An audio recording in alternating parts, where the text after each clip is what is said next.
কিশোরগঞ্জে বৈষম্য বিরোধী ছাত্র আন্দোলনের জেলা কমিটির আহ্বায়ক ইকরাম হোসেন ও সদস্য সচিব ফয়সাল প্রিন্সের বিরুদ্ধে দুর্নীতি, মামলা বাণিজ্য ও স্বেচ্ছাচারিতার অভিযোগ এনে জেলা কমিটি থেকে ৫৬ জন নেতাকর্মী পদত্যাগ করেছেন।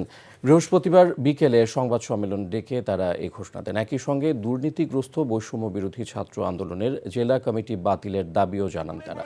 পদত্যাগকারীদের মধ্যে ৮ জন যুগ্ম আহ্বায়ক ও ৮ জন যুগ্ম সদস্য সচিব রয়েছেন। নেতাকর্মীরা অভিযোগ করেন, জেলা কমিটির আহ্বায়ক ইকরাম হোসেন ও সদস্য সচিব ফয়সাল প্রিন্সের দুর্নীতি, চাঁদাবাজি, মামলা বাণিজ্য, নিরীহ মানুষকে হয়রানি, দখল বাণিজ্য, অবৈধভাবে হাটবাজার নিয়ন্ত্রণ করতে বেপরোয়া হয়ে উঠেছে। তবে জেলা বৈষম্য বিরোধী ছাত্র আন্দোলনের আহ্বায়ক ইকরাম হোসেন উল্টো পদত্যাগকারীদের বিরুদ্ধে মামলা বাণিজ্য ও নানা অনিয়ম দুর্নীতির অভিযোগ করেন।